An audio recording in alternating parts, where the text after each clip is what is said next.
নমস্কার বন্ধুরা, আবারও তোমাদের সামনে আরও একটি নতুন ধরনের রেসিপি নিয়ে চলে আসলাম। তো আজকে কিন্তু একদম সত্যি বলছি ইউনিক টাইপের রেসিপি।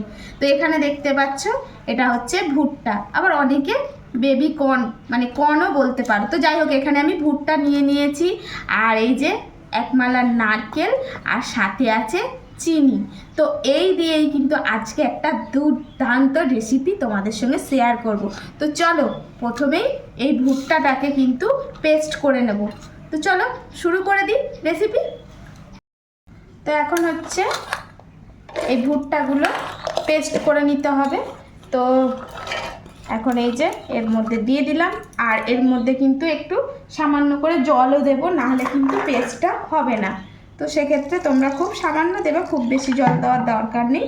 এখন এটাকে পেস্ট করে নেব। তো এখানে ভুট্টাটাকে ভালো করে পেস্ট করে নিয়েছি, আর এখন এই যে পেস্টটা এই একটা বাটির মধ্যে ঢেলে নিলাম।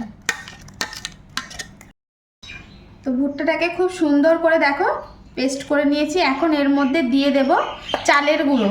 তো এখানে আছে 50 গ্রাম মতন চালের গুঁড়ো,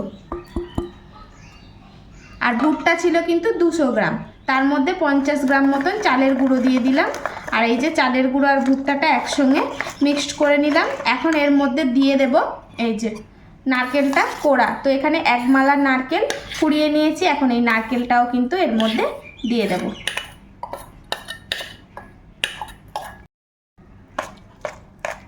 তো নারকেল, ভুট্টা, চালের গুঁড়ো এখন একসঙ্গে বেশ ভালো করে ফেটিয়ে নেব। এখন পরিমাণ মতন চিনি দিয়ে দেব। তোমরা যে যেমন মিষ্টিটা পছন্দ করো সেই অনুপাতে মিষ্টি দিয়ে দেবে, ঠিক আছে? মিষ্টিটা এখানে সেক্ষেত্রে তোমরা কম বেশি করে নিতেই পারো। আর স্বাদের জন্য কিন্তু একটু মিষ্টিটাই দেখবে, তোমরা যদি একটু 1 চিমটি লবণ দাও তাহলে কিন্তু মিষ্টিটা বেশ ভালো ফোটে। তো এখানে আমি 1 চিমটি মতো লবণ দিয়ে দিলাম। এখন এইগুলো সব একসঙ্গে ভালো করে মিক্সড করব। আর এর মধ্যে কিন্তু আরও একটা জিনিস দিয়ে দেব, এখানে বেকিং সোডা দিয়ে দেব আমি একদম সামান্য করে। বেকিং সোডাটাও আমি একদম 1 চিমটি মতন, এই যে খুব বেশি দেব না। এখন এইগুলো সব একসঙ্গে বেশ ভালো করে সুন্দর করে এখন এটাকে ফেটিয়ে নেব। তো এটাকে বেশ অনেকক্ষণ ধরে এইভাবে তোমরা ফেটাবে, চিনিটা বেশ গলে যাবে, সেই সময় পর্যন্ত এটাকে একটু একদম এইভাবে নাড়িয়ে চালিয়ে নেবে। তো এখন সবগুলো একসঙ্গে মিক্সড করে নিয়েছি, বেশ মিনিট 5 ধরে এইভাবে নাড়িয়ে নাড়িয়ে। তো আমি কিন্তু এরকম 4টে চায়ের কাপ নিয়ে নিয়েছি। তো এই কাপের মধ্যে আমি কিন্তু এখন একটু একটু করে ঘি লাগিয়ে নেব, ঠিক আছে? তো তোমরা এক্ষেত্রে ঘি যদি অ্যাভয়েড করতে চাও সেক্ষেত্রে সাদা তেলও ব্যবহার করতে পারো। তো আমি এই কাপের মধ্যে একটু একটু করে অল্প করে ঘিটা কাপের গায়ে ভালো করে লাগিয়ে নিচ্ছি, প্রত্যেকটা কাপের গায়ে সুন্দর করে একদম লাগিয়ে নেব।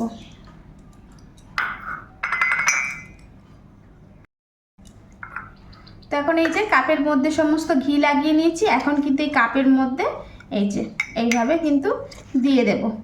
তো এখানে খুব ভর্তি করে দেব না, যেহেতু এটা একটু ফুলে উঠবে, তাই এইভাবে প্রত্যেকটাতে একটু ফাঁকা রেখেই দেব, ঠিক আছে? তো একটু একটু করে ফাঁকা রাখবো। তো প্রত্যেকটা কাপে এইভাবে সবগুলো একসঙ্গে নিয়ে নেব। তো সবগুলোতে এই যে কাপের মধ্যে এইভাবে ভরে নিয়েছি, আর এখানে একটা ছোট বাটির মধ্যেও ভরে নিয়েছি। তো এখানে একটা গামলা বসিয়ে দিয়েছি, আর গামলার মধ্যে অল্প করে জল দিয়ে দিয়েছি, আর একটা স্ট্যান্ড দিয়ে দিয়েছি। তো জলটা মোটামুটি গরম হয়ে এসছে। এখন এই পর্যায়ে কিন্তু এই যে কাপগুলো আস্তে আস্তে এইভাবে বসিয়ে দেব। তো প্রত্যেকটা কাপ একদম এইভাবে সুন্দর করে কাপগুলো এই স্ট্যান্ডের মাঝ বরাবর বসিয়ে দিচ্ছি। আর এই যে বাটিটা ছিল, বাটিটা এর উপরেই বসিয়ে দিলাম। তো এখন কিন্তু এটা ঢেকে দেব। তো একটু গ্যাসটা জোরেই থাকবে। প্রথমে এরকমভাবে 5 মিনিট মতন রেখে দেব। তো 5 মিনিট জোরে রেখে দিয়েছিলাম, এখন কিন্তু একদম আস্তে দিয়ে দেব। এই আস্তে দিয়ে আরও 5 মিনিট এইভাবে রেখে দেব। তো আস্তে দিয়ে রেখেছিলাম 5 মিনিট, এখন কিন্তু গ্যাসটা পুরোপুরি বন্ধ করে দেবো। আর এইভাবে আরও কিছুক্ষণ রেখে দেব, 5 মিনিটের মতন হোক, 2-3 মিনিটের মতন হোক, এইভাবেই রেখে দেব। তো বন্ধ করে দেওয়ার পরেও এইভাবে কিন্তু আমি ঢেকে রেখেছিলাম বেশ খানিকক্ষণ। তো এখন কিন্তু সবগুলো এই ডিশের মধ্যে তুলে নেব। তো সবগুলোই কিন্তু হয়ে গেছে।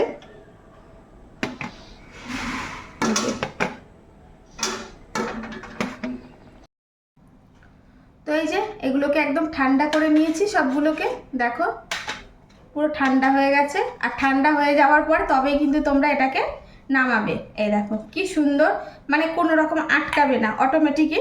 এই যে দেখো একদম সুন্দরভাবে এইভাবে কিন্তু সবগুলোই দেখো লাগছে না। তো এইভাবে সবগুলোই, কোনোটাতে কিছু করতাম না, শুধু একটুখানি জাস্ট ঠুকলেই বেরিয়ে আসছে, একদম কিন্তু কাপগুলোতেও লাগছে না। এই দেখো, তো দেখো কি সুন্দর হয়েছে না বন্ধুরা? তো দেখো বন্ধুরা কি সুন্দর হয়েছে, তাই না? দেখতে দেখতে কিন্তু সেই সুন্দর হয়েছে একদম। তো এইভাবেও যে মানে ভুট্টা দিয়ে এত সুন্দর একটা রেসিপি করা যায়, সেটা না দেখলেই বুঝতে পারবে না। দেখো কি সুন্দর।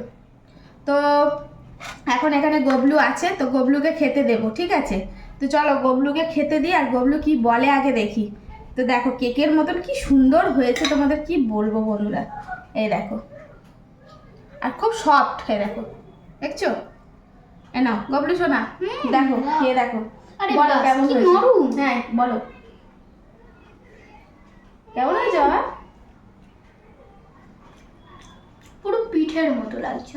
হ্যাঁ, তাই এটা তো পিঠেই তো এক ধরনের, হেভি লাগলো, পুরো ভাপা পিঠে।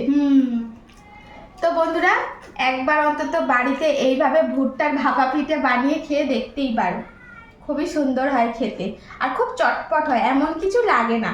তো চলো আজকের মতন আসি, দেখা হচ্ছে নতুন কোনো ভিডিওতে। তো বন্ধুরা তোমাদের কেমন লাগলো এই রেসিপিটা অবশ্যই কমেন্ট করে জানাবে।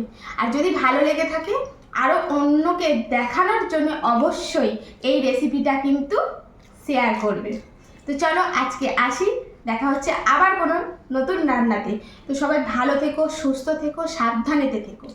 তো চলো আজকের মতন আসি, টাটা।